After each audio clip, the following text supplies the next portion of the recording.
But anyway, with the opening ceremony happening today, French culture is on the world stage, and that includes food. Our Erin Myler went to a bakery in Portland to learn how to make a classic French treat from an expert. Okay, everybody, now we are back in the kitchen at Belleville. I have owner Chris Deutsch with me. What are we making today now? We're making croissants. Now, let's explain. What do we got going on here with the first put into the mixer? Yes, so this is the first step to making croissants. We are going to mix the dough. And the first thing we're going to do here is pour in our liquid. This is water and milk, equal parts. A lot of it. A lot of it. We're making a big batch today. Okay. And what else do we got to go in? We are now going to add in our dry yeast. You always use yeast in croissants? Absolutely. That is the difference between croissant dough and puff pastry. Oh, so they're not the same thing? No, they're not. Okay, this is going to be a yeasted dough that has a rise, a fermentation, and puff pastry is just a laminated product without yeast. Oh, good to know. Good to know. Here is some scrap dough that gives a little bit of flavor, and it is the cut offcuts from our production. Oh, that's fun. Okay. Now, we've got sugar or flour? Flour. So big batch here, yes. Just pour this in? Pour it in, yes. Is it going to make a mess? It shouldn't.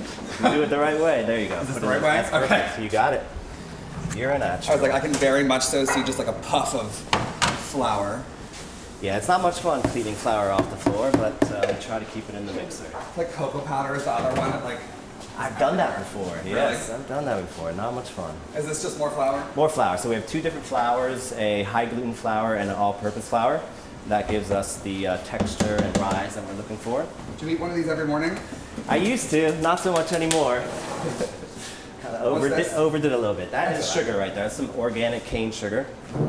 Pour is that all of it? Yep, go ahead. There's a lot of stuff in here. It is. Okay.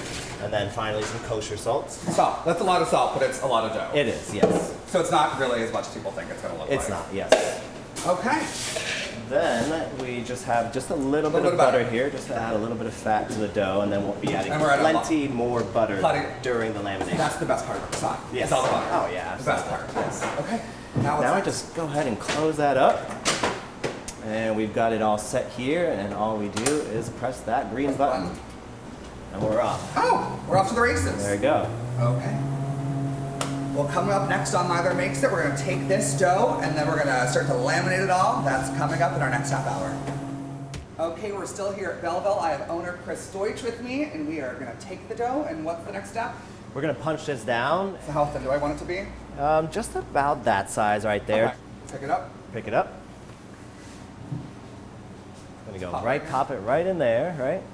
And we just want to make sure that can slide underneath these grates. Okay. And then we're going to start all the way at the top and run it through both sides. So I just push? Yep, just go ahead. Other way. Other way. Yeah, there you go. And then back. Back again? Yep. And then stop. So we're just going back and forth. Just back and forth. There, we're good now. Oh, we're good? Yep, That's absolutely, it? yep. Okay, So now we're just going to grab this. You can either roll it onto a rolling pin, but since we're right here next to our table, we're going to pop it onto a sheet tray. And with anything we do, we are going to respect the temperature of this dough. So we want to get it cold again. Then we're going to go pop that into our freezer. Okay, so now we have our dough that's been in the fridge.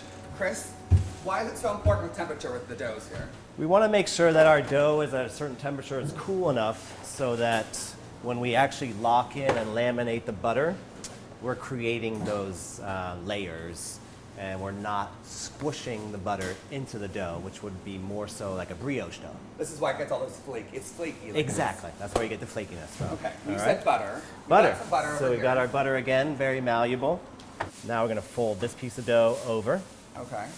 And then that over there, as far as possible to the corners. Okay. Now we're going to grab this and pop it right back onto our dough sheeter. Here you go. All right. We're going to start right back up to the top. Okay. And start rolling it through. Yeah. Just like we did before. Just like we did before.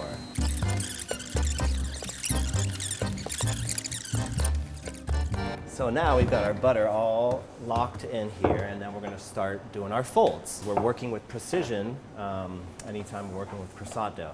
So this is going to be called a book fold, right? And then this is going to be our first fold. So we're going to take this side and just fold it over here. Now you're gonna bring this one over to match all the way over over there. here. You got it. So now we're gonna grab this side and to All the way meet the over. other. So what you end up having is kind of like a book, right? All these layers are on top of each other, stacked. Now you just run into our sheeter back again. Okay. Grab this again.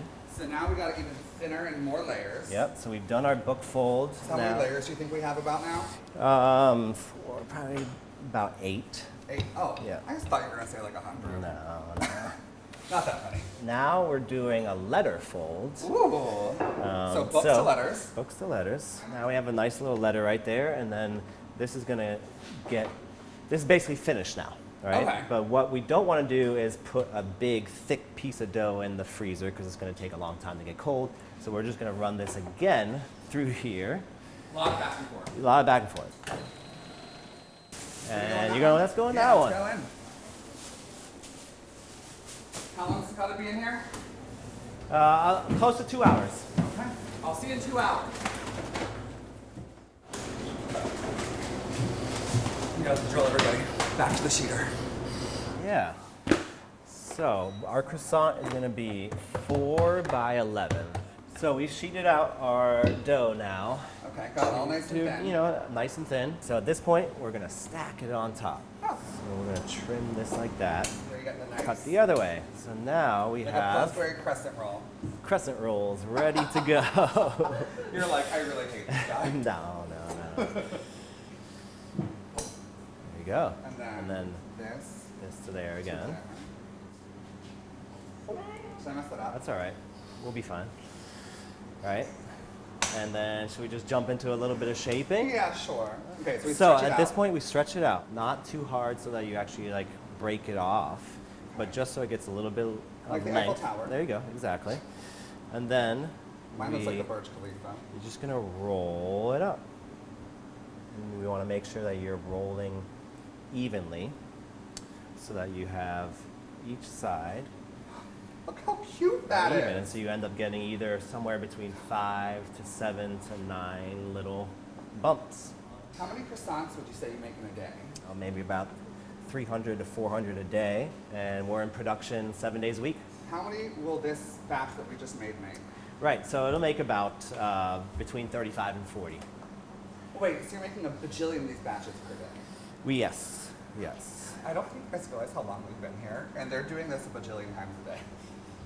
That's a French number. A Yeah, you bajillion. really have to kind of like this thing because it takes quite a bit of work. Yeah. To make a So croissant. it's a craft. All right. Okay, so we have the almond. We have almond Chocolate and croissant, regular? chocolate and regular. How did we get here? Yeah, so after we've rolled the croissants, we proof them in a hot box and bake them at 350 degrees for 20 minutes. Okay, so not that long actually. Not that long. But now we have croissants actually, guys. Look at these. We made those. Absolutely. Okay, so this is the classic. I feel like we have to try these first, but you've had them a million times, I'm sure. Tell me, Belleville, how'd you get here? How'd you get the name? Where did it all come from? Sure. Belleville is a neighborhood in Paris that makes up a bunch of different districts. So what's the right way to like, do you just rip that? Tear it, You yeah, just rip go that? Okay. right into it. I didn't know if there was like a Take it. proper way to do so. Do you want That's half the or way. do you want another one? Sure, I'll I don't- take the other half. But Belleville, sorry. Belleville, yeah. So it's a neighborhood in Paris that my wife and I spent a lot of time in back 10 years ago or so, and decided to name the bakery after that neighborhood. But it also kind of matched up with Portland itself. We find that Portland is a beautiful city. Thank you so much, Chris. I Thanks, appreciate Eric. it. Thanks for Yeah, having me. Absolutely. Well, we made croissants. That's it for today. And I mean, I'm gonna keep eating. Enjoy. Yes.